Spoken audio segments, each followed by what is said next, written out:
Yeah, I'd seen your channel. The algorithm had put your channel up to me. I mean, it seems they were sort of talking about some of the same things, some of the same space.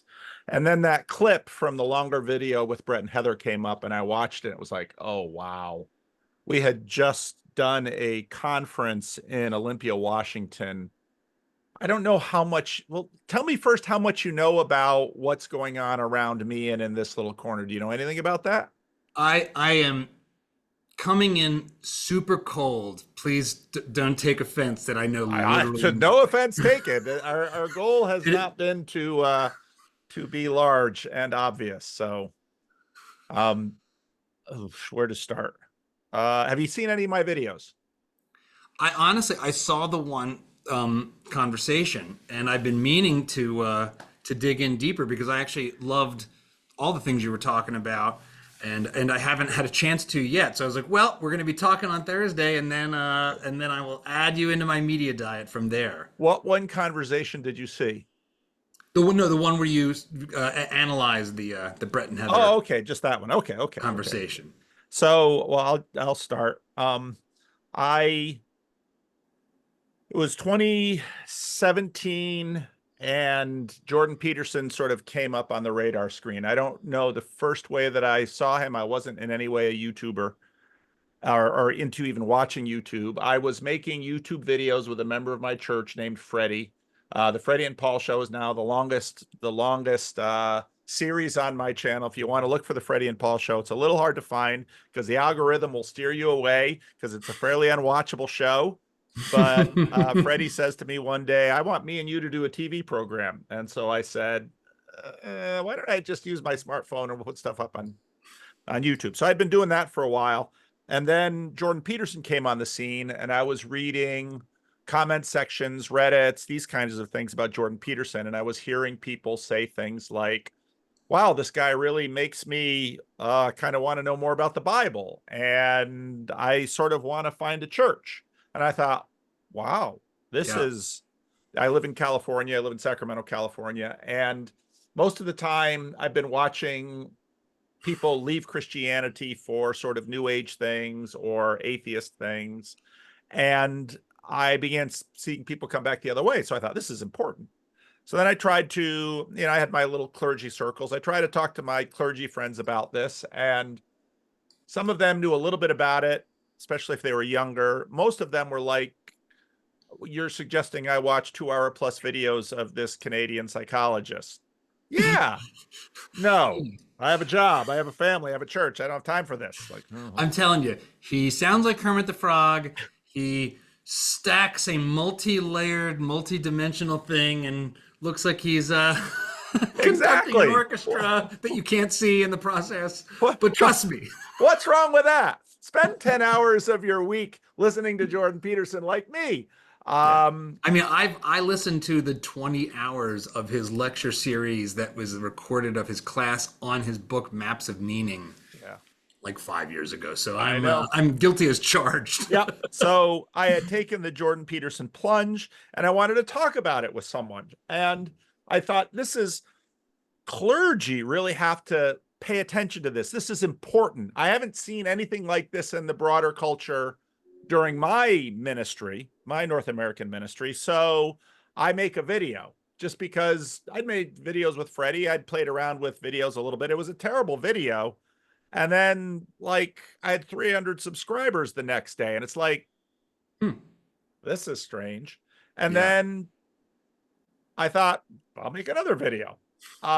He's talking about the Bible. I know a little something about the Bible. I'd like to talk about what he's talking about. And Paul, just real quick, you're or maybe we can this aside for after you're done, but I want to understand sort of what your ministry is, like what denomination and all that stuff. Okay, so I am a third generation minister in the Christian Reformed Church. Have you ever heard of that?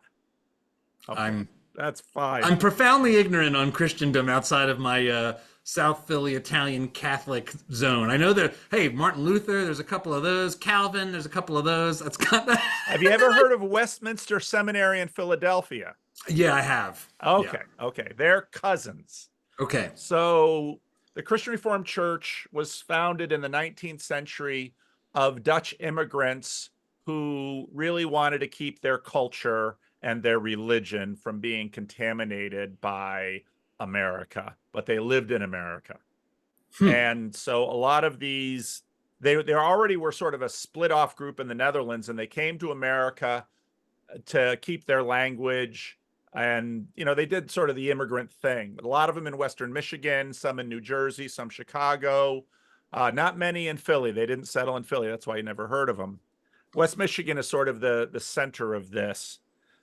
And and so yeah, that's my church tradition. So Dutch Calvinist, fairly conservative. And my father, for example, my grandfather was a minister. My great grandfather was the one who came to America, and we only found this out a few years ago. He was actually a Jew, and Well, for that's some interesting. reason, my great great grandfather got kicked out of the Jewish community, so he sent his son to America so they could go to America and mix in with all the Dutchies, and just kind of, Well, and if he married a Christian, then right away you're sort of breaking that line theologically for Jews. yep, that's probably what he did. And all for love, I suppose. So then There's worse motivators. that's right. Not So sure there's so better ones. so then the Christian Reformed Church has always been this, it's been this Dutch Calvinist small denomination. After the Second World War, tried to become a not so Dutch denomination. That's sort of this tale with a lot of immigrant churches. My father, my grandfather was a minister, and all the places that a Christian Reformed minister would be, these little places where Dutch tried to do dairies, because that's what every Dutchman's dream was to have a dairy. And then my father got a call to Paterson, New Jersey, where there was a little mission that some of the Dutch CRCs in the area with soft hearts had seen African Americans coming up into Paterson to work in the industrial areas, and thought, these poor people. I mean, these poor people. So then they'd have a little mission, and then they had supported that for probably a couple of decades. And the churches are like, it should probably become a kind of a church of its own. So they called my father right out of seminary to turn this little mission into a real church. And so that was my growing up in Paterson, New Jersey, mostly around African Americans. Calvin College is sort of the center of the CRC in many ways. So my parents had met at Calvin College. I went to Calvin College, met my wife there. My wife and I became foreign missionaries in the Dominican Republic for a while. And then I took a little church in Sacramento, which was in some ways like my father's church, in that it was in the 70s, as the Dutchmen were sort of feeling a little too Dutch and a little too white in the middle of the racial reconciliation conversations in America. A bunch of these little chapels sort of became racial reconciliation churches. And that's what my father's church was. And that's what this church had been. And so they asked me to come. At first, they asked my father to come, and my mother's like, we're not moving to the West Coast. And my father's like, well, you can talk to my son. And so that's how I wound up here. Oh, And I've been here 27 years now.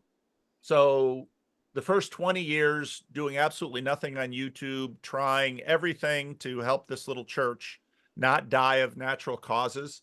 Tried the seeker movement, tried cell groups, tried all of the evangelical things that are supposed to be able to turn a church around, failed at all of them.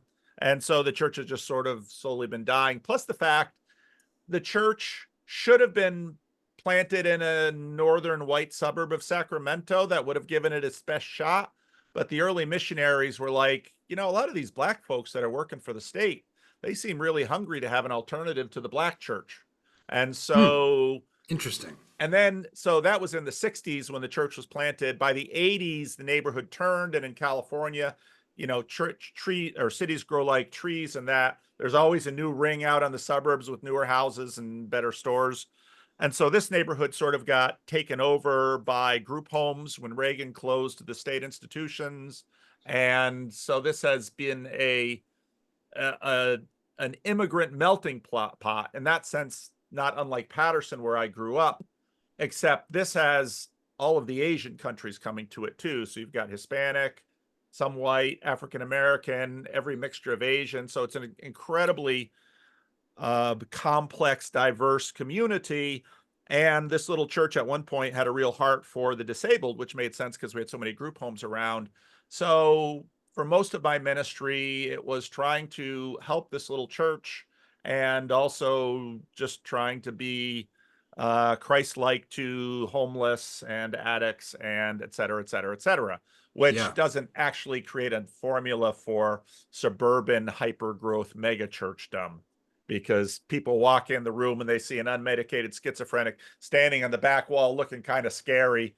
And a mom's like, is he safe? It's like, no, I've got my eye on him. That doesn't wash with moms. So Yeah, that's that, a, it's much more in line with Christ's actual ministry, which well, was being surrounded by riffraff and broken people. yeah. So And I got that from my father. And I also inherited a strange spiritual gift from my father of attracting misfits. And what I didn't understand was that that also worked online. So the I do these ultimate videos of, misfit congregation. yeah. So and some people who watch this will be highly offended, and generally the ones who are most highly offended are really the misfits. Yeah, of course. So so then I start making these videos about Jordan Peterson, and people start to contact me and they want to talk to me. And it's like, I'm a pastor, I talk to people, that's what I do. And so I was talking to 10, 15 people a week. We started a local meetup. We started a Discord server just because Jordan Peterson was sort of lighting up these lights in people and nobody had any place to process it or to talk about it. Yeah. And so they were talking to me. And then I was doing all of these conversations. And it's like, many of these people I'm talking to, there are patterns involved. And so I sort of timidly asked some of the saner people, could we share this on my channel? Because maybe that would help some people. And then Yeah. once I did that, that was the gasoline on the fire, because then everybody wanted to talk to me because, oh, he's talking to normies like me. And then I couldn't talk to everyone. So they start talking to each other. And that then creates this whole dynamic online. And then, so then I'm helping, because online conversation and on Discord conversation, that's okay. But actually, what's really better for people is if they have in real life friends. So For then sure. I'm trying to start Jordan Peterson meetups all around the world. And then Jordan Peterson disappears for a while. Yeah. And that's when some people sort of really pushed me and said, you've really got to clarify what you want. And I had always had an image of, in California, there's a lot of estuaries. I'm near the Great California Delta, where the salt water and the fresh water meet, and you can find harbor seals and tidal pools and all. It's a very living dynamic. And in a place like this, where I always had people knocking on my door for $20 or money for gas or help with rent or help with utilities, it's pretty frustrating, because I think ostensibly, even though I'm more than happy to help these people, ostensibly, I'd like to give them something of even greater worth than $20 or help with their utility bill. I'd like to really help them meet Jesus and have Jesus change their life and order their world, et cetera, et cetera, et cetera. And now suddenly I have lots of people who want to talk to me, and they may or may not be interested in Jesus, but they're really interested in just having a meaningful conversation. And so what we did then, with the help of my friend John Vendonk from Southern California, who he's got his own story, but then we start what we called estuary groups, which I talk about as being church adjacent. Because in a Interesting. church, you're supposed to believe certain things, you're supposed Yeah. to profess certain things, you're supposed to do certain things. And most of the people that I was talking to on the internet had problems with a lot of those things, but they still wanted to talk. And so I wanted to create a space in the church for them to talk. And I thought the church actually can host these conversations in ways that a lot of other institutions right now can't. And so then, So you're since then, basically tailgating. yeah, kind of. I went to Penn State, and the game is the one thing, but the games outside the game are often even more fun. Nobody has yet made that analogy, but it is a good one. And so since then, Steal away, my friend. Yep. Since then, I've kept up on my channel. Basically what I did to your video is sort of therapy for me, because I don't know why people watch those videos, Yeah, but yeah. you know how old man screams at the sky? Well, old man screams at the computer. Um, Yeah. and some people found it helpful to listen on, which is fine. But the main gig is much more trying to help people connect with each other. And so two things sort of grew. One was the in-person thing, Estuary. So we're doing conferences and we have these groups around the world now. And the other thing is sometimes called the TLC, or this little corner of the internet, which is kind of the same thing, but happening online when people don't have enough critical mass locally. And so my church continues to die. Uh, Oh man. it's Yeah. it is what happens to this size church in this area of town. I mean, that's just the way it is. So then I've been paying a lot of attention for a long time. Again, sort of started with Jordan Peterson, and Justin Brierley has picked up on it because you have obviously had great connections. I And don't know who that is. Is that wow, you are Roman Catholic. Justin Brierley was I think the second or third podcast I ever subscribed to. He had a little Christian radio program in the UK called Unbelievable. oh I that's such a common sounding word. I don't want to say that I've heard of it because I hate that. I hate you know how we're all inclined to be like, oh yeah, yeah, yeah. I try my best to just be like, no, I don't know what that is. So I An don't. honest Yeah. man, an honest and humble man. Good for you. So he had this radio station, and they played around with podcasts because, of course, Christians in the UK are always huddled together for warmth. Right, right.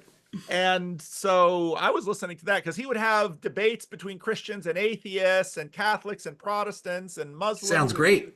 It was a great program. But he went kind of off to do his thing partly because he noticed what I was noticing, which is that Jordan Peterson sort of opened up this space online. And then, very quickly I made a video. Then people are like, well, you should talk to Jonathan Peugeot. It's like, who's that? Well, he's a friend Oh of Jordan yeah, Peterson. yeah. Jonathan had like 2,000 subscribers at that point.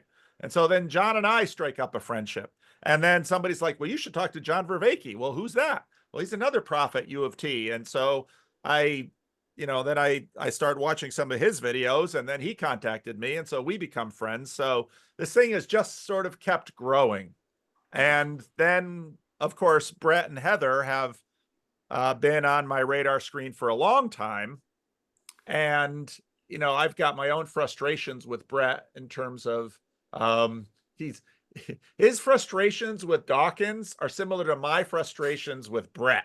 It's like, yeah, Dawkins doesn't understand what he's saying and how important it is. And Bret, you're so close here, but um, metaphorical truth. Please tell me how you describe anything without metaphor using language. Please tell me that. C.S. Lewis went into this years ago. So anyway, so then that little clip came up, and I'll just be honest, because most of the people who tell me how they found my channel, it was, I saw this guy talking about Jordan Peterson, and he was a pastor. So I figured he's just a rent-seeking, tailgating pastor who's trying to ride Jordan Peterson's coattails to fame and fortune, which has been an epic failure. And so then they click away, but then I do something else and they dare to listen again. And then they figure, I'm not sure what he's doing, but it's probably not that. And then a tiny portion of people stick around. And like I said, I have the spiritual gift of attracting misfits. And so this little corner is a little misfit corner on the internet. And then you stumble around, I see Dad Saves America. And I thought, you see, I'm a religious believer, but a political skeptic. I thought, reasonable position to occupy. another culture war politics channel, not interested. But then when that thing came up, it was like, oh, look at what Heather is saying. And then you told your story. It's like, Oh, so that's how I found you. Well, you're not wrong on any of that to some extent. I think my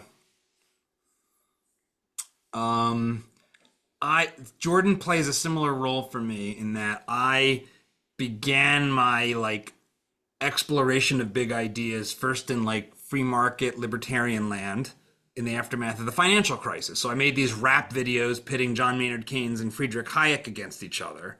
Really? Are they still up? Oh yeah, like they have millions of views. I will have made Keynes versus Hayek rap videos on my tombstone because I meet economists who are like, I saw your video in high school and now I show it to my students. Where can I find these videos? If you just start typing Keynes versus or Hayek versus, it will be the first thing that comes up. The first one has like Really? almost 9 million views. The second one has almost 6.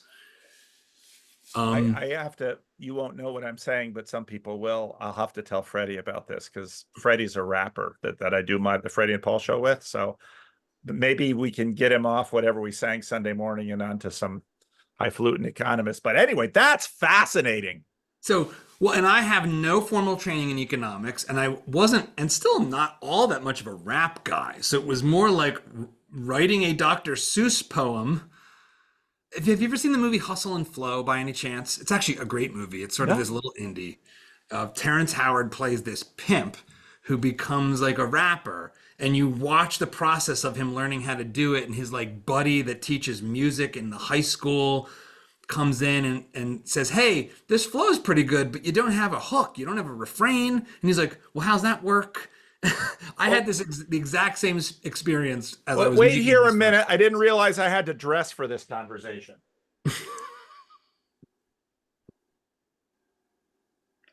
He's gonna come back with a giant clock around his neck. I'm working on the clock. I'm working on the clock. So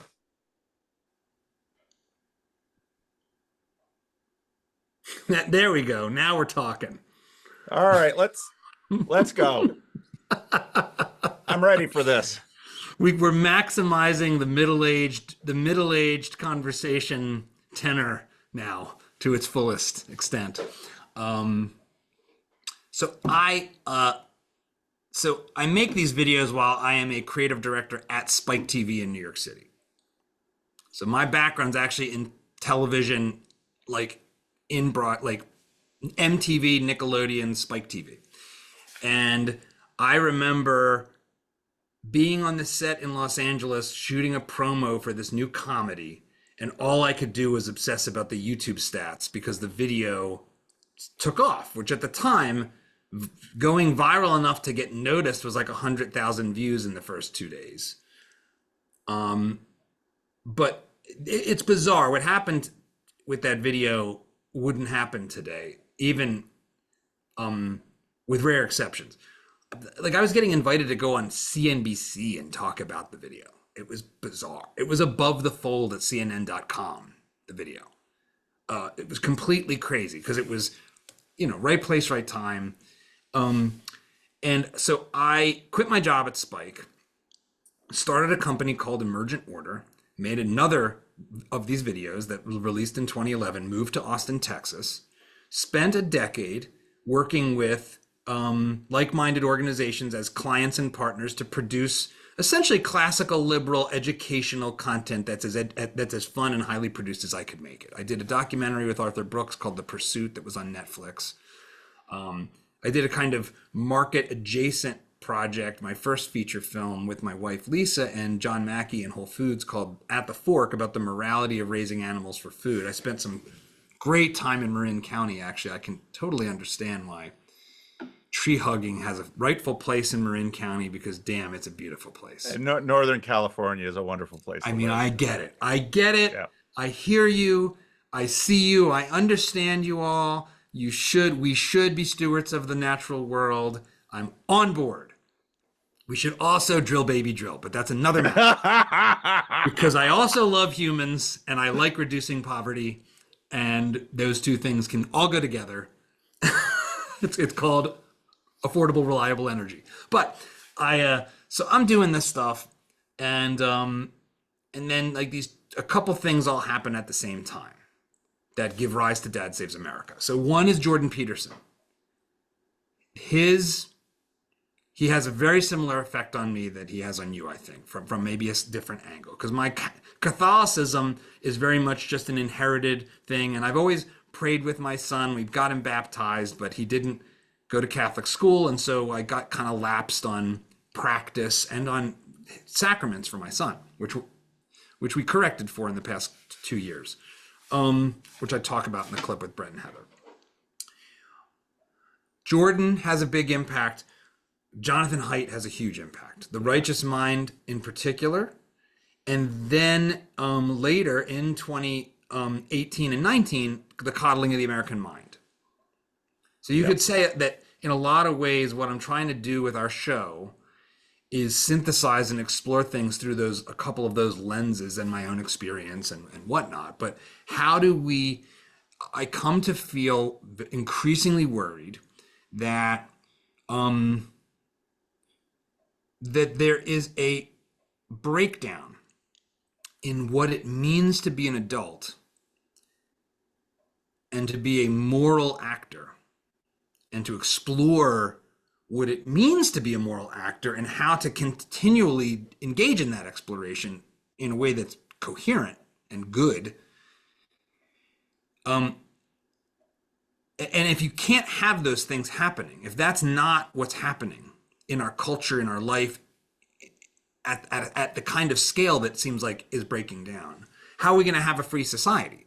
How are we going to have a society in which the institutions, the norms, the expectations, the laws think we should be treated like morally autonomous individuals that should be given a broad range of ability, of right, I should say, or of just leave us the hell alone to be adults and figure things out. It does seem like we have a generation that's afraid of that.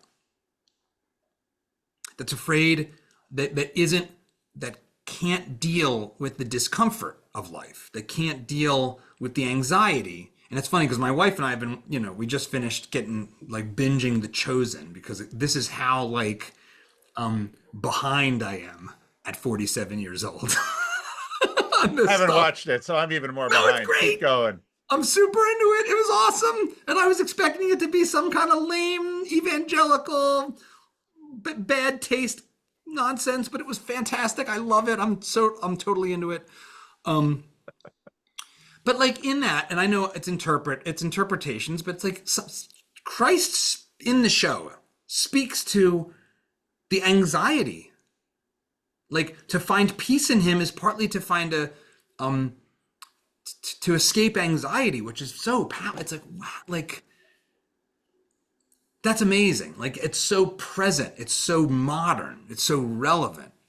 And so I start working on a documentary, which would be my fourth feature documentary, tentatively called The Kids Are Not All Right. I shoot a sequence with Lenore Skenazy about how she became the world's worst mom by letting her 9-year-old take the subway in New York City.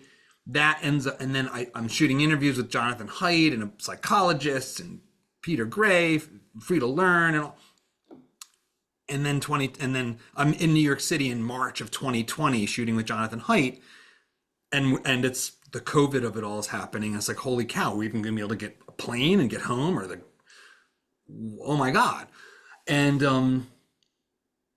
then basically the production shuts down. Our company almost goes out of business.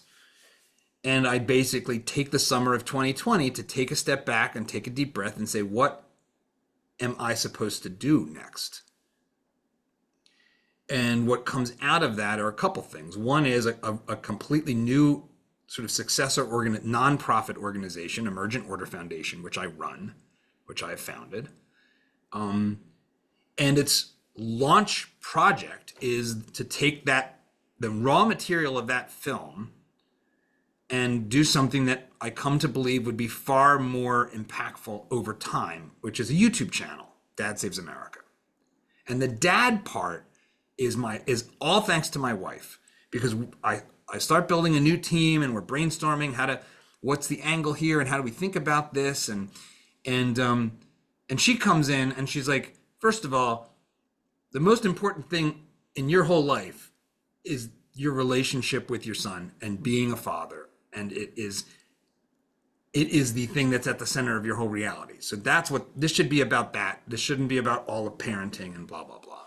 And you're like a heady cerebral guy that likes to talk about these big ideas. And so that's really where Dad Saves America starts.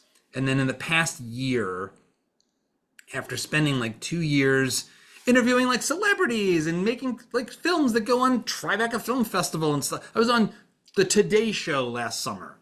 None of that matters. Nobody cares. Sure.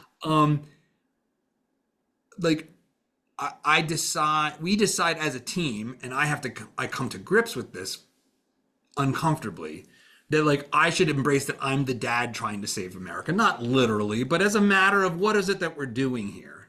Because I was trying to be more like the documentarian of me, which is like to interview people and sit back, and it's like, no, I should try to explore this stuff more forcefully, put more of my perspective into it, be me in the channel.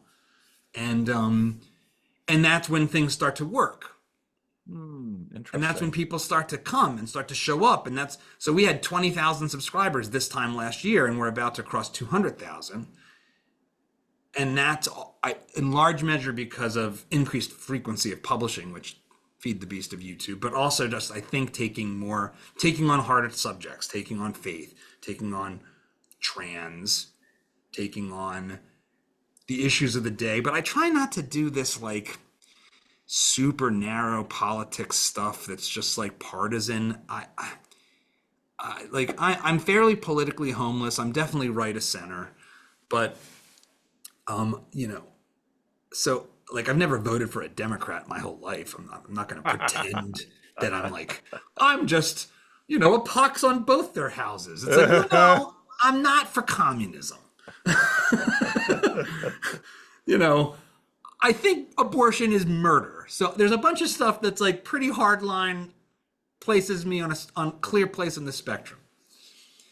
But the notion that truth can be found in our partisan politics, so that's a fool's errand. That's not the place to look. And so that's the stuff. I mean, that's like a hodgepodge of things, right? But the role of Christ, the role of my Catholicism, has been rising for a whole bunch of reasons. Some of which I talked about in that clip, some of which are personal and have personal events that, I mean, I'll just say, like, for example, my wife and I are in the process of exploring adoption, like tangibly, like going down the road of a teenager, actually, which I don't talk about a lot yet. And I'm trying to grapple with how to talk about how and whether to talk about it. And it's okay, if you're going to release this publicly, that's fine. But I'm not interested in being a righteous preacher of things. Yeah. So I'm very careful about that. But it's a big factor. There's a bunch of stuff happening in our lives that calls me back to my church. Well, I want to go back and tell me about the home you were raised in. Sure. You were raised Catholic in Philadelphia? Both of my parents I'm 100% Italian, like genetically. So my parents both are from South Philly. They met at the Jersey Shore. So I actually tend to think of myself as largely being from New Jersey. Good for you. Good for you. And I do have 7 years of being a New Jersey resident. When I got my New Jersey driver's license, I sent the picture to my dad and said, "Dad, I'm officially, can I mildly cuss on this or no?" Yeah. I'm officially a Jersey jerk-off, Dad. Well, here's the question. What state is the Statue of Liberty really in? That's an interesting question. Is it Jersey? Technically? Yes. I've never really thought about that, but I guess look it up. It's true. I lived in Hoboken for 2 years in the beginning of my marriage, and then we lived in Verona, New Jersey for 5. Okay. So yeah, Jersey's great and a disaster. Yes. It's great and a mess. Yes. You know, it doesn't deserve the hate it gets, and it also totally does. That's very true. That's very true. So And did it's you as grow up yeah. did you grow up going to Catholic church? Yeah, I went to 12 years of Catholic school. Oh, okay. Catholic school too.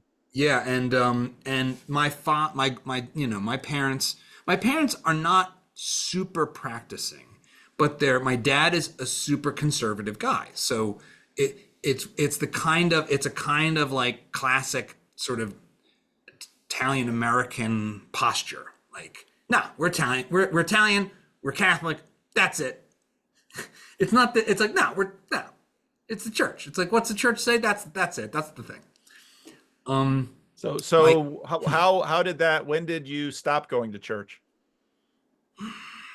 I And mean, why? probably as soon as I went to college, I think my church attendance sort of trailed off. And it wasn't, I had an incredible, so the priest that baptized my son, Father John Krivak, was my senior year theology teacher. And my sister has actually still maintained occasional conversations with Father Krivak. He was this dual PhD, deeply thoughtful guy. And his theology class is one of the most memorable class experiences I've had in my whole life. And so I think he hooked a little tether to my back belt buckle that otherwise might not have been there, and that my cerebral systems head might have gone down the nihilistic nonsense land, the path to hell. And I didn't, partly out of my sort of inbred conservatism and partly out of Father Krivak's grace and his modeling of how you could be a Catholic priest and be a deeply philosophical, thoughtful person. And even with him, I still didn't know at the time and didn't appreciate the extent to which, and I can't even say I do now. I'm like rediscovering this like a child, that, oh yeah, it is weird that all 6 conservative Supreme Court justices are Catholic. Like, oh, like Thomas Aquinas is like a important philosopher of the Western canon. Like, oh yeah, I guess the church actually has this robust philosophical tradition that goes back to the beginning and is like really deep waters to swim in if you're a thoughtful person, actually. It's not just like a bunch of ritual and dogma that's kind of annoying and I don't know why I have to kneel so much in mass and blah. You know what I mean? Like, like this is like the profound failure of typical Catholic school, actually. That it doesn't, and maybe it's partly a failure of school. Maybe it's partly that not just Catholic school, but that school itself as currently constituted is stupid and anti-human and needs to more or less be completely ripped apart, which I totally believe. Because like you're not really prepared to grapple with some of the things that you need to grapple with when they're presented to you. Yeah. And so you hear them and you are almost set up to reject them by virtue of not getting to confront them when you have the cognitive capability to do so. Yeah. Yeah. They're inoculating instead of empowering. That's beautifully put. It is. It is like you're getting a little bit of the partially dead virus. Yeah. Yeah. Instead of like really grappling with the thing for real. And So what college did you go to? I went to Penn State. Oh, okay. Big So you went old to party school. State University. How did you get into media? I mean, you said you did this YouTube with rapping economist YouTube. How did you get into the media thing, and what did you learn from that world?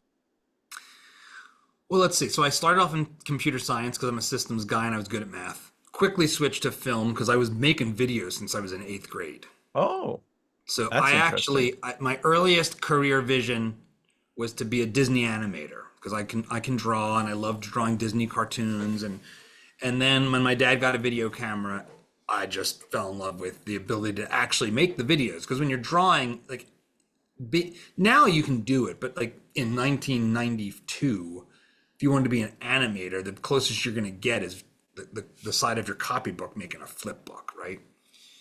So I end up switching into film. I graduate with a film degree. Oh, And film's actually pretty neat in the sense that the film theory classes are all a bunch of wasted nonsense. It's just gobbledygook and blowing smoke. It's pointless, like totally pointless. But the film production, is more like a trade school because making videos is much more like a construction project than anything else. It's all equipment and light and electronics and carpentry, and it's all this very physical compromise at every corner, heavy project management process. It's not this like grand art like painting or even music. It's much more practical, compromised all along the way. So in that sense, film school is pretty good because it's not as academic in a world where most of the academy sucks and is corrupt. I come out of that and I get a job at MTV Animation as a production assistant in New York City. and this is when MTV is a rising thing. It's like, so it would be 99 and 2000. So Oh, it's okay. like So it's sort of the peaked age of- already in some ways. it's peak. Yeah, it's still a force. It is not, it's past its sort of peak of like music videos, but it's in this like third wave with Total Request Live, TRL. So I'm in the, so like when I go to Times Square, I have a kind of homey nostalgic feeling because I literally worked there every day. So like I would get out of the subway at Port Authority. I've spent a lot of time in Port Authority, too much time in Port Authority. And walk and walk through Times Square and go up 1515 Broadway, and so I actually had a great experience. It was everywhere I worked was within technically the same company, Viacom, which is now called Paramount and going to be sold to somebody and who the hell knows what. But I had great mentors. I had great bosses, many of whom I'm still in touch with. I actually had my old boss from Nickelodeon and Spike, Neil Sherman's on Dad Saves America.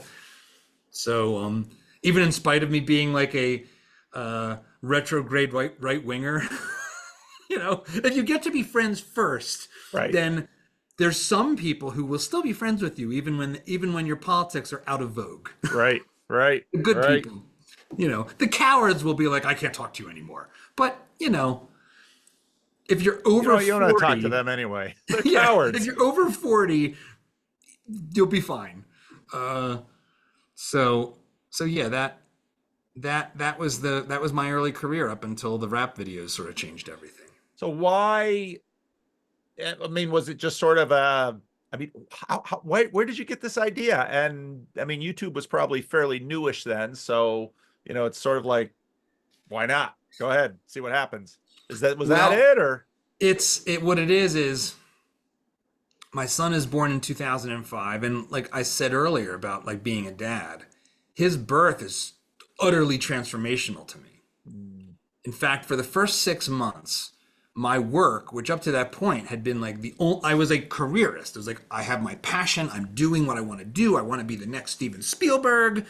And then his birth rewires me profoundly, instantly. And my ego and my goal, I become completely unattached to my own vision, my prior vision of myself. I become obsessed with him and the miracle of him. And it takes me like 6 months to rebalance, to like have passion for work again. I'm doing my job, but I mean like Where were you living then? In Hoboken and commuting into the city. Okay. And so my son technically was born on St. Vincent's. He was born in the city, in Manhattan. So he has he was technically a New Yorker, which I thought was kind of neat. And so I have this commute, I have a family, I have a mortgage. I've more or less kept my like right-wing politics to myself during the early stage of my career. And it's also very undeveloped and not especially smart. And then I start spending my commute time listening to audiobooks.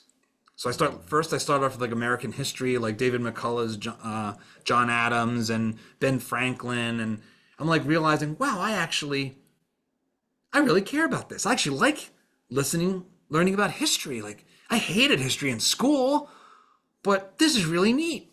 I listened to this book, The Black Swan by Nassim Nicholas Taleb. Yeah, yeah, And yeah. that one's really potent. I think I listened to it in like 2007.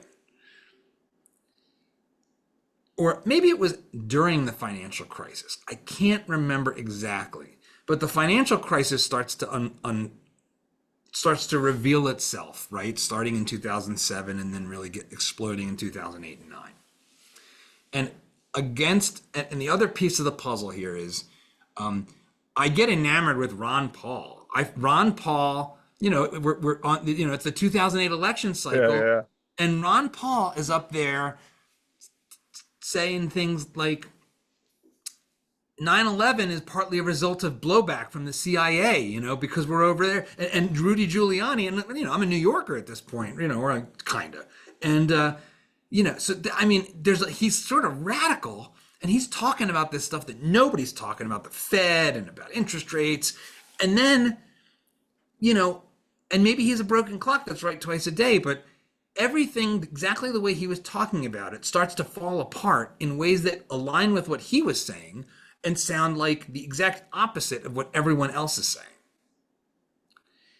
And that sends me down that and Taleb, and then Econ Talk, the Russ Roberts podcast, which started up in 2006. So he's an OG podcaster. That all feeds into this backdrop of me being a new dad with a mortgage and being more concerned about the future for my son than my narrow concerns for myself. Makes perfect And so sense. that first rap video is my first true act of kind of public creative activism. How did you meet your wife? At Nickelodeon, at work. Did she have a Catholic background too? Yeah, she's half Italian. She looks more Italian than me.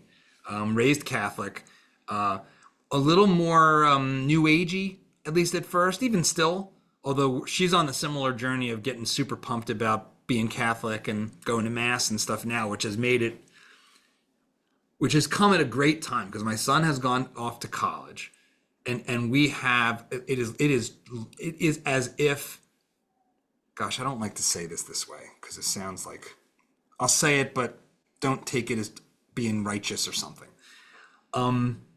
It's like Jesus came into our life at the exact moment when we knew we were going to have this empty nest thing, and said like, hey, I've got infinite love for you to fill your home with, and you could go on this whole new adventure together, and here I am.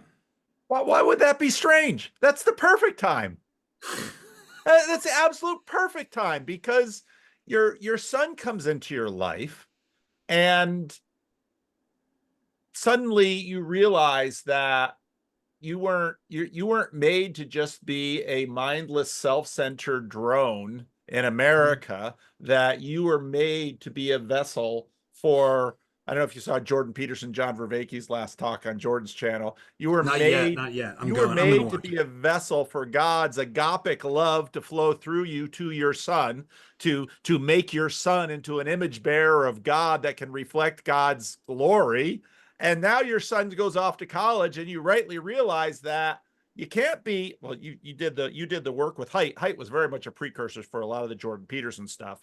You realize that you cannot be a helicopter dad, that you have to surrender your child to the world. They're going to go off to college, to that institution, and have all kinds of horrible things happen to it, and he's going to have to survive it. But you've got all this capacity for love, and too bad you were doing this outside of New York City. You didn't have near enough children. So now suddenly it's like, Right. this love's got to land somewhere, honey. Let's figure out what to do. So it makes perfect sense to me. You nailed it too, because we really would have had more biological kids were it not for the very difficult lifestyle of the commuting and the cost of living of that New York City experience. Yeah. You know who Tim Keller is? I don't think I do. Wow. Wow. You are the most Catholic dude I have ever met. You I are in literally, Manhattan. no, you got to understand something. When I went to Penn State and I started encountering all these not Catholics, I didn't even really realize that America was mostly a Protestant country. Like, even though I had American history and the Pilgrims and that all the original Americans were not Catholic and we were kind of relatively late arrivals, I still like didn't Christendom to me until early adulthood was just the Catholic Church. Like, there was no, I knew Protestants existed, but it just wasn't like this thing that was like in my life that had a, like, I had more of an understanding about that Jews were a thing. You're in New Jersey, you know that too.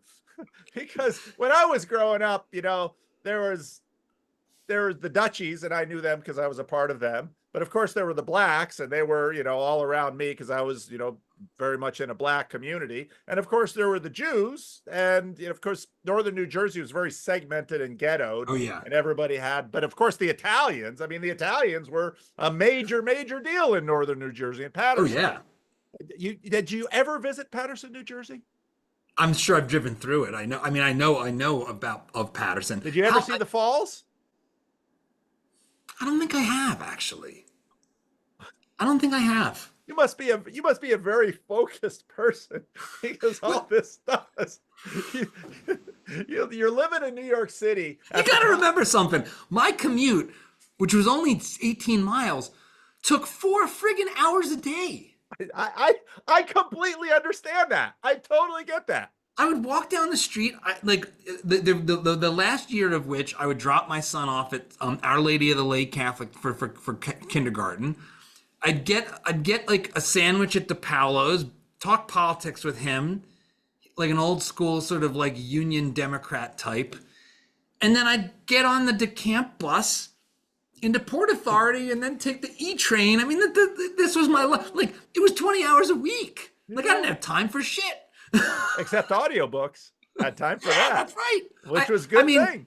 It was a blessing. I'd be even more ignorant than I am if not for that commute.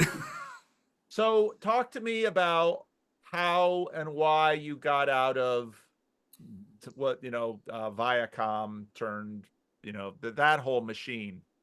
Well, so I make this rap video. And I have the privilege of having that professional network and ability at that point, and it affords me a couple things that help it be successful. So on the day that the video goes live, there is actually a radio story about the video's production on NPR's All Things Considered. Wow. And here's the way that happens, which is a useful lesson for people that are in whatever, in a lot of things maybe. So I'm working with this economist, Russ Roberts. We co-create the video. We co-write the video together. And then I produce and direct it. And Russ had a good relationship with NPR, specifically their Planet Money podcast, which was actually for and might even still be pretty good. But at that point, it was actually quite excellent. And it was like, I think it was like a spin-off crew from This American Life. So they just were really good at they were really good at it. So Russ has these relationships. He ends up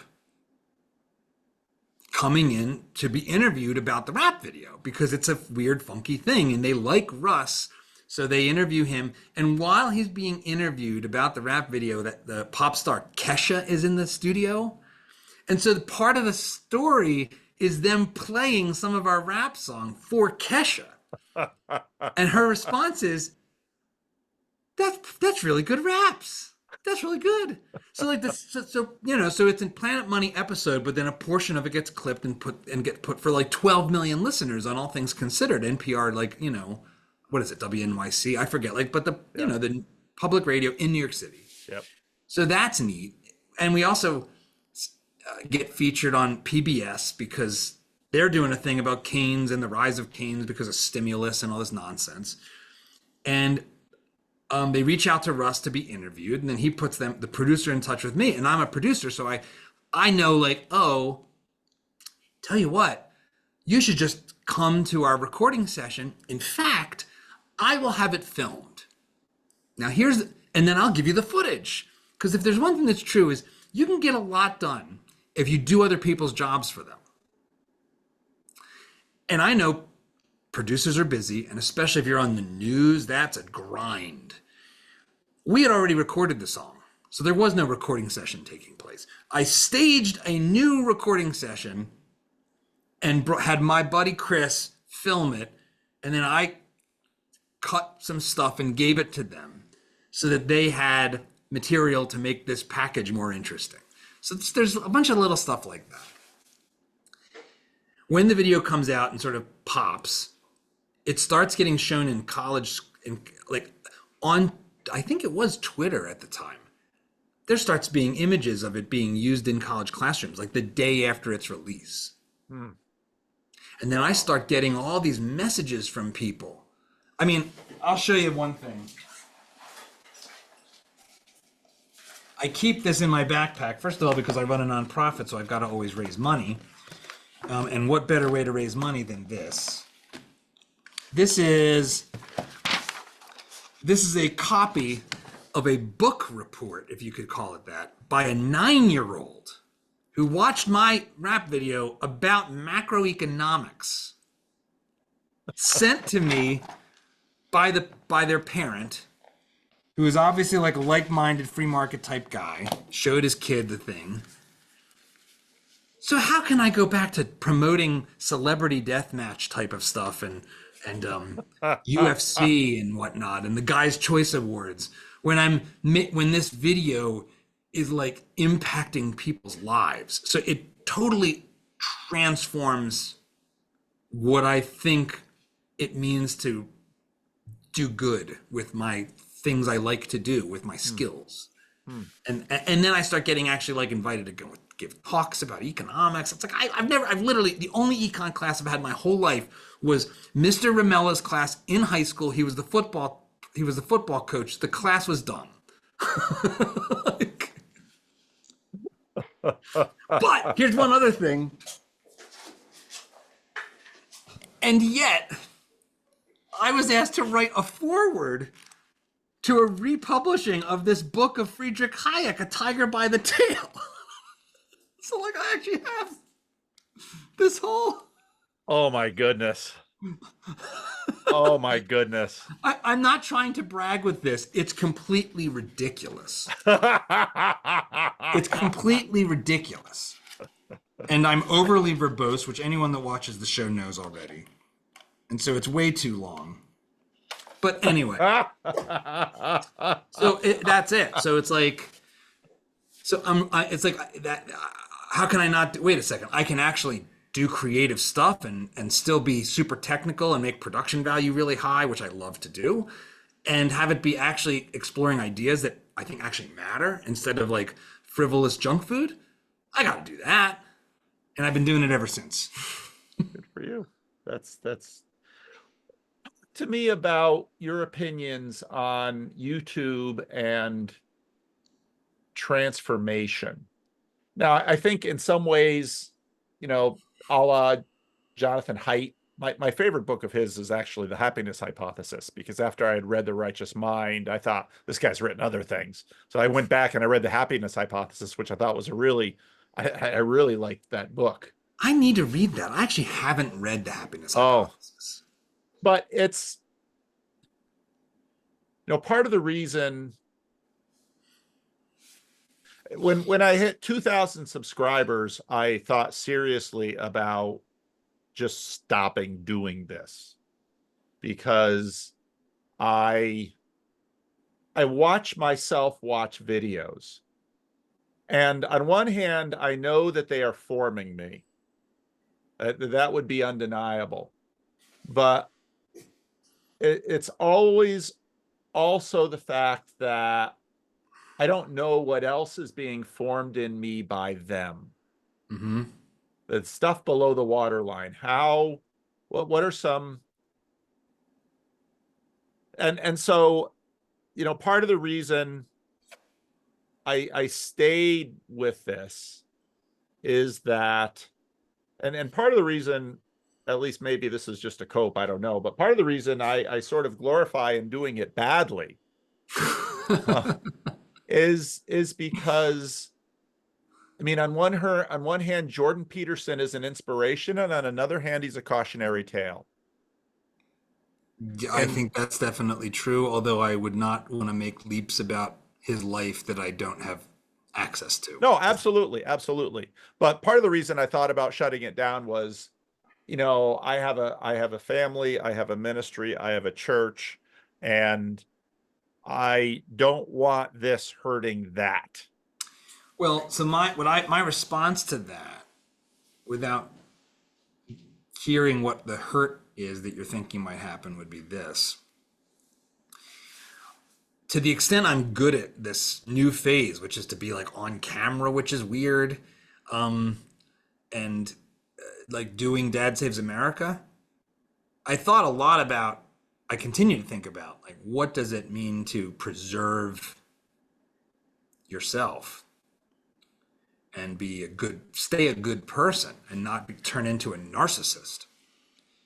Especially if you're inclined towards thinking you're pretty smart and having lots of things to say and being able to fill however much time you're given with talking. And I think there's a couple things. One is I'm surrounded by people who are really great and good. The second is my identity has nothing to do with any of this. It just doesn't. And I think it's pretty clear yours doesn't. You have your family, you have your ministry, you have the things in reality that are real. So that's the foundation below your feet.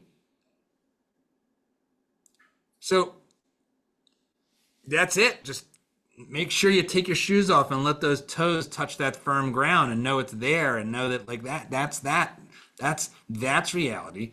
This is all important and fun and interesting and hopefully helpful to people. But it's not us. Right? Like that's my anchor, is like, I don't really care what anyone thinks about me. I don't care if I make mistakes, because I'm going to. And I'll just apologize, because it's not that hard. Ooh, I made a mistake on that. I actually made a mistake on the video I posted last Friday about monetary policy stuff. That I explained a part of the way the Fed works that actually is a little out of date, and I'm going to correct it. But the broader video's point was correct. But okay, I screwed up. The ego is so weird, right? Because it's like, it is literally costless, like, to admit you're wrong, or to eat humble pie, or to praise others, or to forgive. It's costless. In fact, when you do it, you immediately accrue benefits. And yet you've got this little thing inside you that tries to impose a cost that's entirely, it's fake. It's a fake cost. It's an emotional cost. And if you practice saying, you're fake, you're a specter, maybe you're a little bit of a demon, and I'm just going to ignore you, it's a superpower. It's true. That's true. So true. That's a meditation I have. Not like a literal meditation, because I'm terrible at that, except for maybe saying the rosary. I'm, again, super Catholic. Meditation, the Lord's Prayer and the rosary, that works.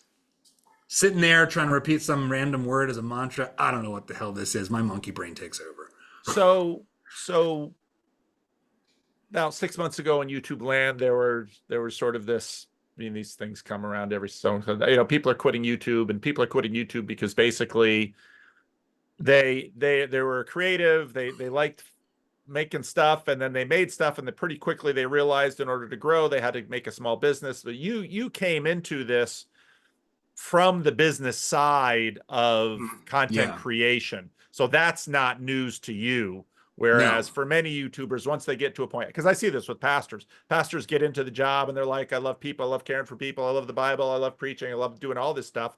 And then in fact, if they're really good at it, their church grows and they wind up becoming, discovering that the job is actually at this level is quite a bit different. There's two different ways that people talk about this. There's a kind of an innovator's dilemma aspect of it, and there's the crossing the chasm kind of thing, where you this is often what, like with companies, right, where the founder can sometimes turn out to not be the right person to lead the firm as it becomes bigger and needs different kinds of skills. Yep. Yep. But then it's dangerous because the founder has the passion and the energy to keep it innovative and keep it driving and keep people inspired. So Steve Jobs leaves Apple, comes back to Apple, all of that, yeah, those kind of things. and Steve Jobs is an absolutely critical part of like my influences. I wept for days after Steve Jobs died. I think he was a profound positive force like very few people can be. Tell me more. Why Jobs? He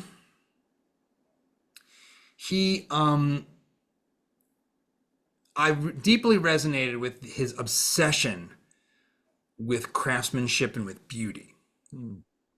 Like he obsessed with it. It goes all the way back to like his earliest days and like going to Reed College and learning about typesetting. Yeah.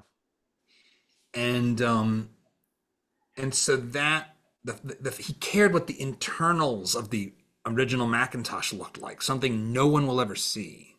So he had a spiritual belief in the importance of beauty as an organizing principle.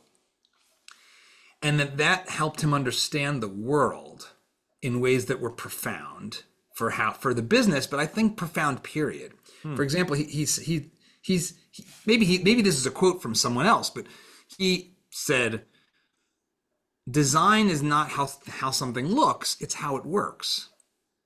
This was something that is part of what made Apple succeed in this Jobs 2.0 era in ways that a lot of people just dismissed as like, Apple's like a marketing company. Like they're just good at marketing. It's like, no, they're actually starting from the premise of how do we want this experience to work? How do we want this to work for you, the user? And that is to put yourself into a place of profound service of your customer. And so I also think in so many respects, he's an embodiment of the morality of capitalism, which is it's a service business. Every business is a service business. You are in service of the people that you are hoping will voluntarily part with this piece of paper that represents a kind of receipt for the work they had done in the past in exchange for the work you are doing for them. And so he embodies that ethos. And then there's other components, even his management style, some of which is kind of known to be a little toxic or forceful, let's say. But he would sweat the small stuff, even when Apple became a hugely successful company. And he actually ended up having a tremendous amount of loyalty. And I think that's because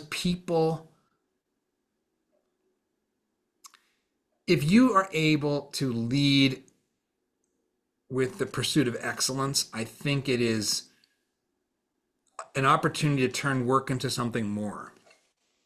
And so I think the people that worked for him knew that that's what was going on. They were part of something bigger than themselves.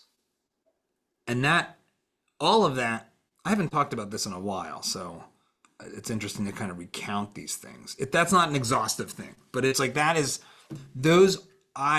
the things that are right below the surface that I have a staff of 19 people. So I actually have to lead people, and I lead through a commitment to quality and service. How can I help my team be awesome at what they're doing, and how can I push them to make it more awesome, and how can I always be a little annoying in things never being good enough, because it's either fantastic or it's trash, and there's no in between. And we're going to have trash. We're going to make mistakes, and it's going to be like, well, that kind of sucked. Don't pretend it was good. I would rather you say we failed than say it was all right. No, all right is a failure. And that's okay. And that's like an anti-fragile mindset. but it's not settling. Settling is like a splinter for me. Like I can't. No, that's good enough. It's like get out, get out. I don't want good enough. I strived for greatness and I failed, but I learned a lot and it's going to be closer to greatness next time. That's what I want. Not, no, we did what we needed to do. It's like, no, we didn't. I don't want that. So what does success look like for this endeavor? I mean, you've got the YouTube channel, but you've got this when you say you've got 19 people, is that in the Emergent Order Foundation, or is That's that right. the YouTube? Yes. Okay. So Yeah, the YouTube channel is in some ways that's a product of your foundation. What is the mission of the foundation? Our formal mission statement, which I wrote, is, that through heroic storytelling that models, that embodies classical virtues, and that moves our audience to purposeful action, our mission at Emergent Order Foundation is to build a movement that celebrates freedom and champions civilization and the potential it unlocks in each of us. So that's all a lot of grandiose talk. But at the end of the day, what does that actually mean? And I should probably rewrite it to be less grandiose. I don't know. What's wrong with grandiose? That's okay. Fair enough. I don't have a problem with that. I think if you're going to talk about heroic storytelling, your mission statement better sound heroic. And a lot of it, not everything that we're doing is technically storytelling, but there's always storytelling embedded in it. The podcast isn't always storytelling. Sometimes it's rhetoric and logic and argument and things like that. But this is very Jordan Peterson. I think he gets this profoundly right, that, the way we understand the world is through narrative. And narrative, when you break it down, is the human, it's the hero's journey. It's this interesting thing that we have this word, character, that means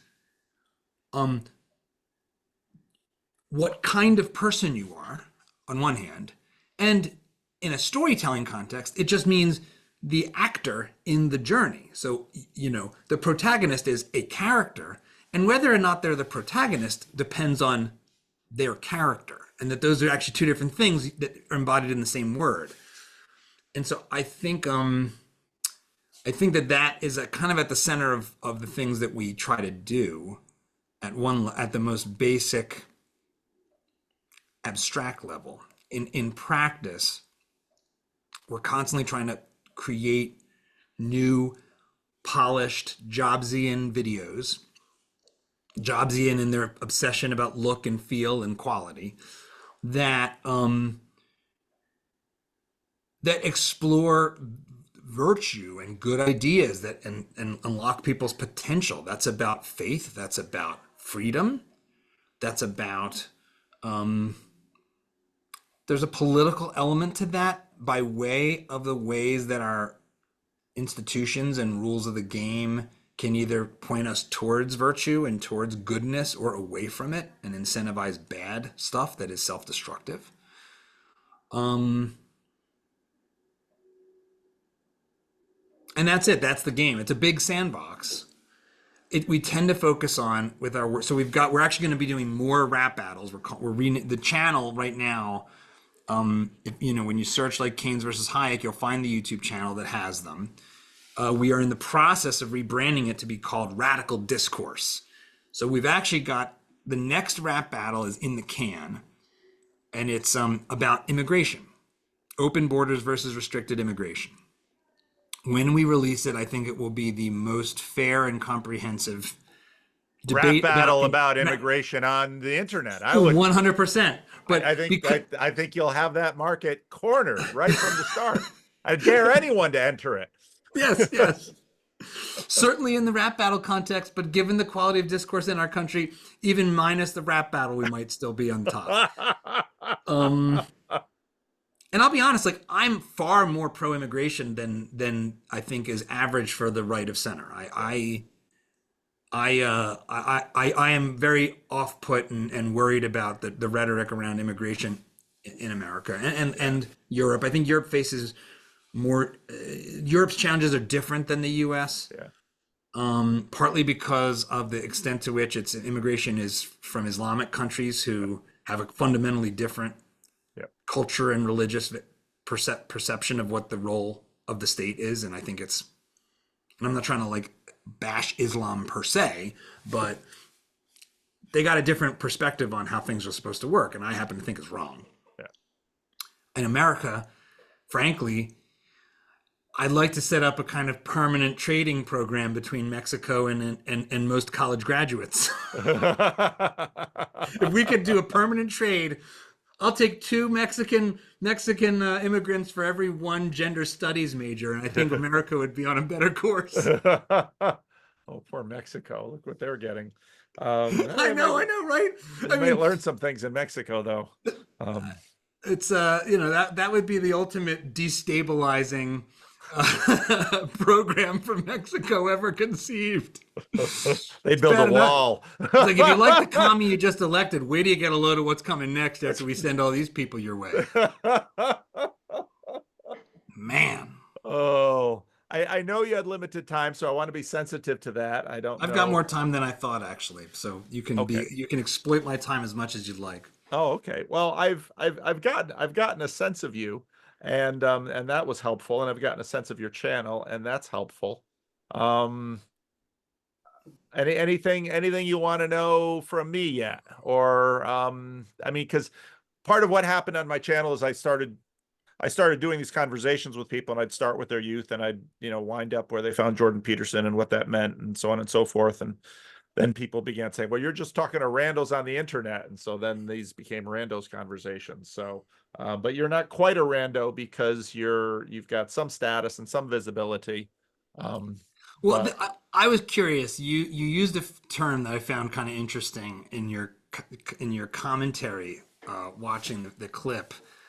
So you nailed that I came out of entertainment because I had an affinity for Jews, which was interesting and funny, and not wrong at all. It's like, if you work in entertainment, you work with a lot of Jewish people, and yeah, if you're an open-hearted person, working with other people from different perspectives tends to ingratiate them to you, yeah. if you're lucky. If you're living in northern New Jersey, I mean, so college, when I my summer job in New Jersey was working in a lumber yard, and I remember that there was a number of the carpenters were Jewish, and I remember one guy's name was, he's dead by now. He was old when I was a college student. His name was Leon Chase, and I remember he would come into the lumber yard. He'd be so fussy about, he just wanted straight boards, and in some ways he was a pain in the neck to work with, but he was also interesting and delightful, and he still had the tattoo from the Nazi camp on his arm. Oh wow! And it was like, when you yeah. saw that, it was suddenly,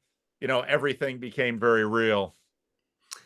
It's a book that my son read first. Actually, I thought I had read it and realized I hadn't. So I actually read it for the first time last summer. But it had a huge impact on him in seventh grade. Was Viktor Frankl's Man's Search for Meaning? Oh yeah, it's an amazing book.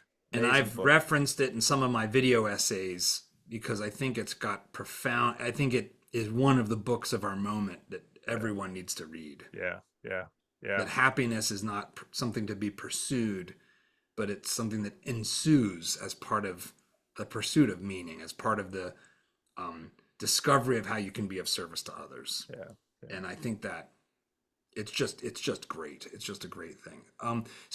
But okay. So a couple things. So you had called me a high status individual, which I found kind of funny. Well, you got to understand, I was like, where is this coming from? This sounds almost like a high status TM. So was this a way you look at things on the internet? Well, it's the look. Okay, because again, so I started with my webcam on a Dell computer in the corner of my office, and then I went to a Logitech, and because my father was into photography, at some point I got a nice Sony camera with a fast lens, and so now I get the bokeh and all of this stuff. But it's pretty clear your videos are polished. You have a background in documentary filmmaking, and YouTube is this strange space where on one hand you have really well done videos, and on the other hand you have mooks with a camera and a really crappy mic. Getting And more views than us. well, yeah, there is very little justice in the algorithm. You learn that pretty quickly once you start playing with this stuff. So yeah, so I could tell that you had a degree of polish to it, and that made me suspect, okay, this is not some pastor of a dying church who just is looking to talk to some people about what he's interested in. This is someone that has background and is trying to do something serious. And it's I still have, oh gosh, there's some people, my dear friends of me, and my wife would probably join them with um in this criticism of me, that I was raised by Dutch Calvinists that really thought that poverty was a virtue. And of course, that is no stranger to Catholicism. No, no, not at all. And The so meek shall inherit the earth. that's right. And so I love it when someone tries their hand at something and fails. I remember when I was just coming onto the mission field in the Dominican Republic, and my mentor was the guy who had founded the field. And I'm coming in after college and seminary, and have all these you know criticisms and critiques of what I'm seeing, blah blah blah blah blah. And my mentor was a super wise and patient guy, and he's just like, you have no idea where we started 10 years ago. And yeah, you're right, I don't.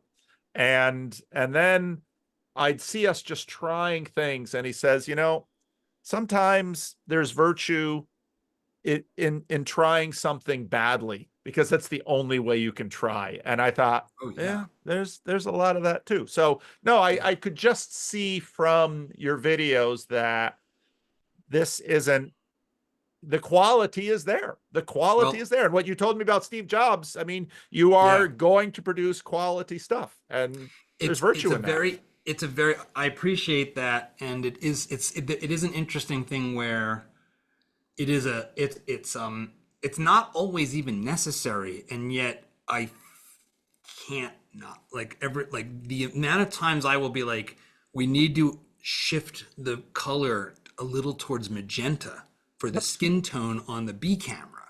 I mean, that was literally a note I gave 2 days ago. Um, and I do this as somebody, I can do it myself. Like I am not, I am a doer. I have digital calluses from doing all these things myself, but I think it's mostly appreciated.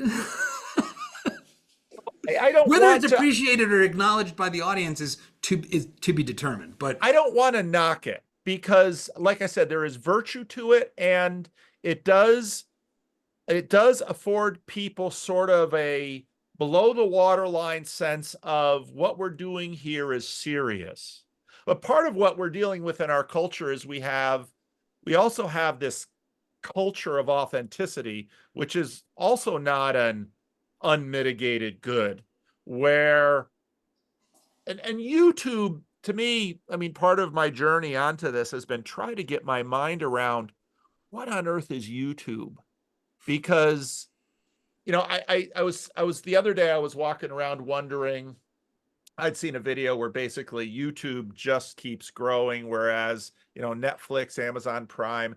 And oh I kind yeah, of wondered, because right now there's all sorts of other people trying to compete with YouTube, but they're not even close. no, And I was thinking it would probably take a company the size of Amazon to decide, we're going to start including user generated content, maybe curated user generated content or something like that, to because somebody's going to compete with YouTube, because it's the nature of democracy that once something just keeps growing, it either has to sort of be, you know, split up so it doesn't deform the market, or some other competitor has to arise. So I don't know. And so YouTube is just this fascinating space in which you can find really well done stuff right next to a whole bunch of really unwatchable and I'm really on the unwatchable side of things. I mean, if I you're if disagree. I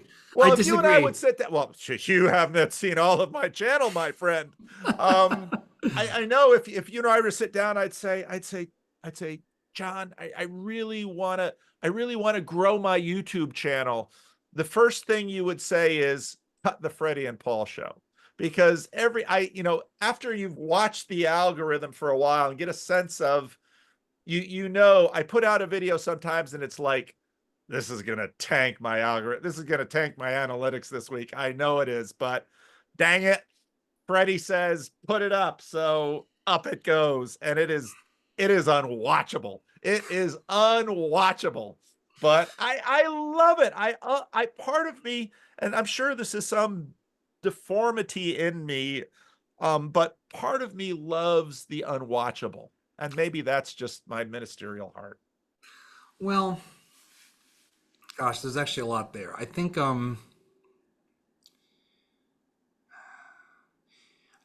we are in the best of times and the worst of times. Because I read this book and I interviewed the author and I tried to make it into a documentary and ultimately couldn't quite figure it out. Called The Revolt of the Public by Martin Gurry. It's a great book. It's basic thesis you can get, and actually I have a video about it that sort of summarizes its main 5 points on an older Dad Saves America video. But basically, what he points out, I think it's profoundly true, even if it sounds like almost obvious at first, is that what we are living through right now, with the advent of the internet and the explosion, what he calls the tsunami of information that the internet, not just social media, but just the internet, has unleashed, is like nothing short of the printing press. That the printing press gives rise to radical social upheaval, the printing of the Bible, and then Martin Luther, and then the wars of Europe that come about from that. And, radio isn't even quite as dramatic. And radio is even more like, it may be more negative because it's a quite effective tool for totalitarians, a kind of one-to-many broadcast mechanism. It's great for Hitler, So we are going through that. And it's interesting to think about the way AI might layer cake the disruption and accelerate it in ways that are exciting and also scary. And for me, as someone who tends towards optimism, actually, I'm more dinged up and more worried than I would have thought I would be. And some of that, I feel like, you're approaching 50. That's probably part of what's going on. And it probably is. Yeah. But so I think we have this thing, right? We have this blessing of this platform that makes sharing and engaging with people possible in ways that were utterly impossible. And we're so adaptable as a creature. Gosh, talk about our greatest strength and our greatest weakness. We just take it for granted. It's like this. It's like the Louis C.K. Bit on Conan, where it's like, you're flying in the airplane and you're already pissed off about the Wi-Fi. Meanwhile, like, you're flying through the air in a giant metal tube. That's like, we just adapt, and then we take for granted the things that were absolutely magical 10 minutes ago, and so it's like we get obsessed with the fact that YouTube clunkily moderates, and I mean, we're dealing with this week. I had an interview with Cheryl Atkinson that got hard flagged, like deleted, and so we had to take most of it out because she talks about vaccines, and but shit isn't even that bad. It's not even like super anti-vax, really. I don't know. It's like so much weird stuff around that issue, and so we're like, how dare they? It's like, well, sure, but also it's really expensive to host trillions of terabytes of high quality video on computer hard drives and transmit it instantly without lag to everyone in the world, and you don't actually have a right to that by virtue of your birth. So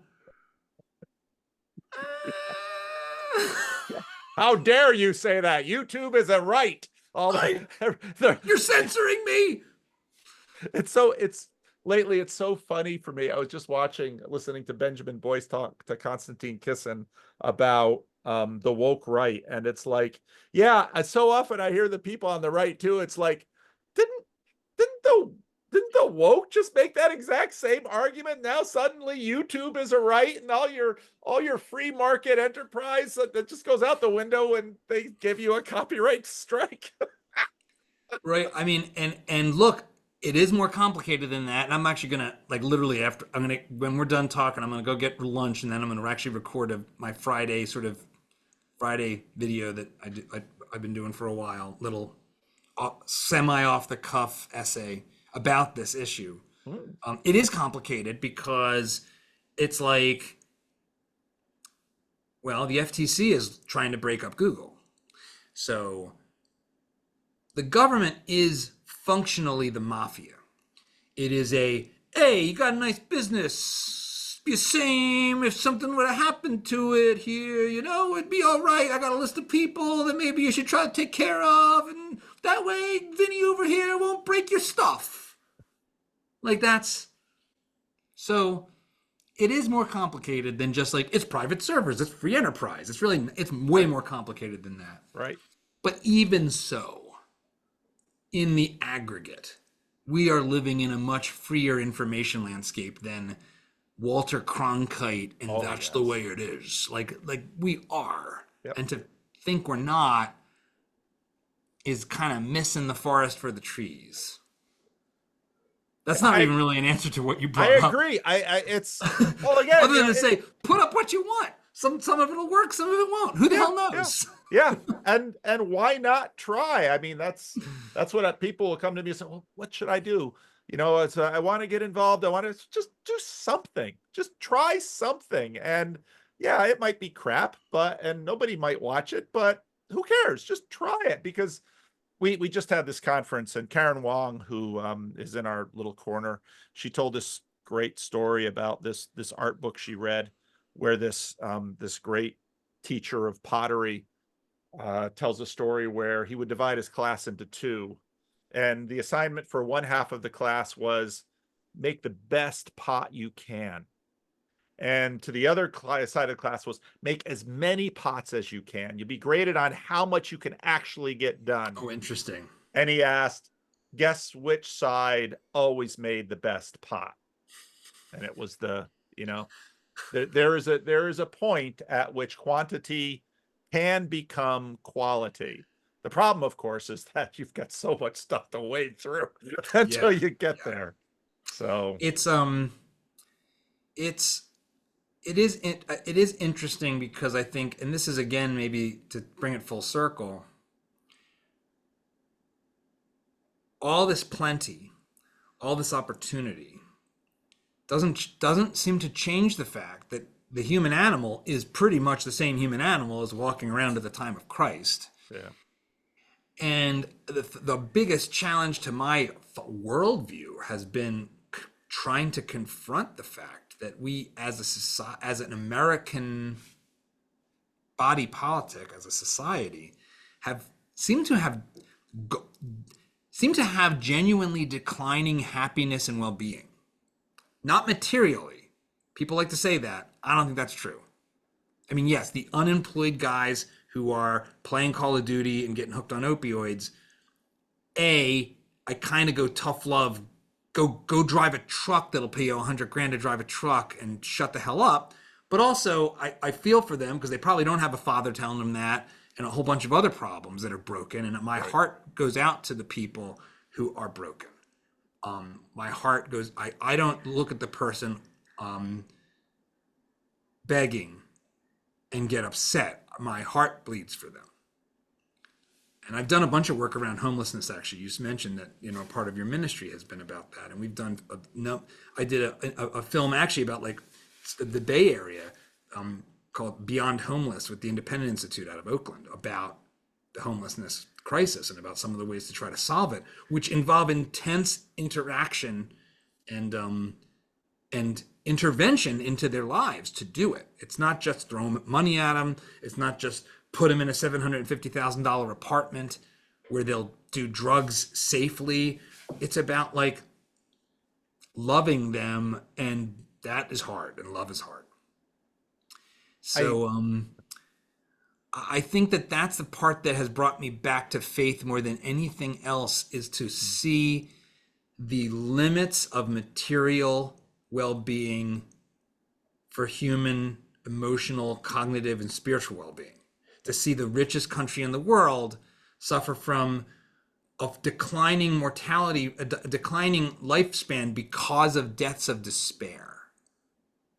To see our young boys and girls in different ways going through a kind of collapse out of plenty, out of helicoptering and FOMO and all this stuff.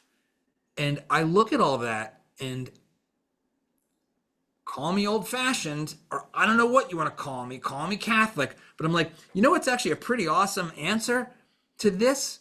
That guy hanging covered in blood on a cross, saying, I love you so much, I will go through this.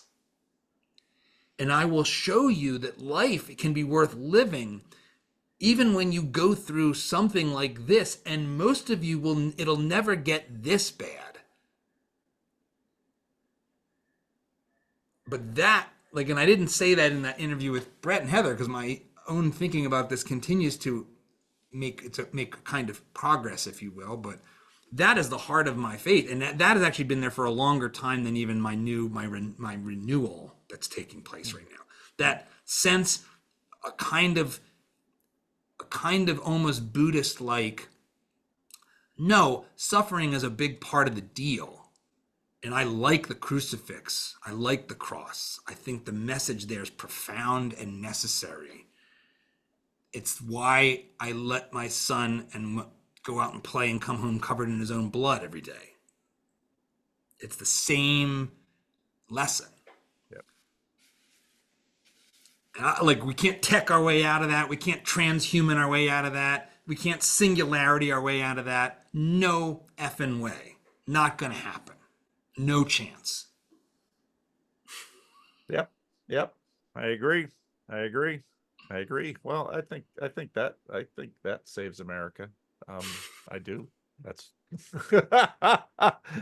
maybe if you'd said the father saves America, there I could.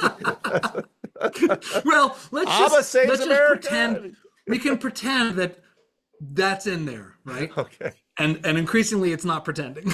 No, that's right. Increasingly, it's not pretending.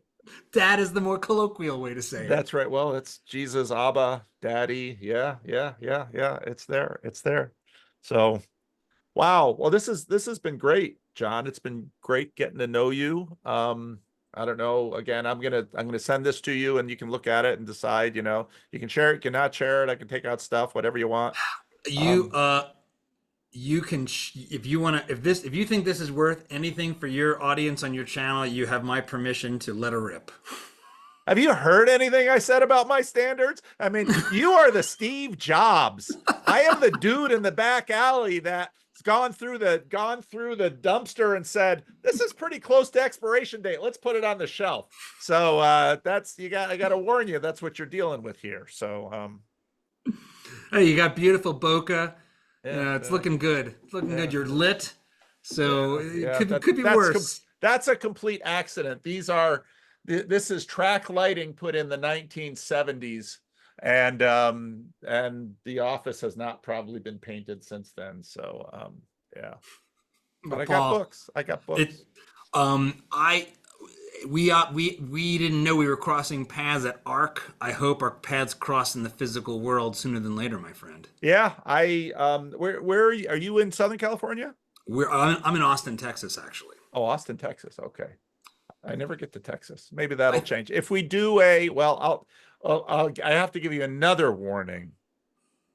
Because you've spoken with me, there may or may not be strangers that now hunt you down, that want you to appear on even smaller YouTube channels and ask you questions that might be even more invasive than the ones this nosy pastor has asked. So just be forewarned, that's a common thing, because it's like, if he'll talk to Paul, maybe he'll talk to me. And I will talk to anyone that my time will allow. So I welcome the invitations. I make no promises. I protect my time with my wife. So I don't like to work. I work way more than 40 hours a week, but my weekends and my evenings, I try to protect as much as possible. well, you and I are on exactly the same page, because I do the same thing. You met Cale Zeldin yesterday? I did. We had a lot of fun. Good. Yeah, Cale's a good friend. He's been in the corner for a while now. So, well, yes, I hope to, I don't know when, where, how, but I hope to talk to you again, and I hope especially to meet you in person, and keep doing what you're doing. I'll probably start watching your stuff. And if I watch your stuff, I'll get ideas, and so then I'll probably comment on it some more. So who knows? Have at me. All And right. if you ever find yourself heading to Austin, let me know, because we've got a pretty awesome guest house and it is open to my friends. So the invitation is open. I will definitely keep that in mind. Thank you, John. All right, Great brother. talking to you. Have a good day.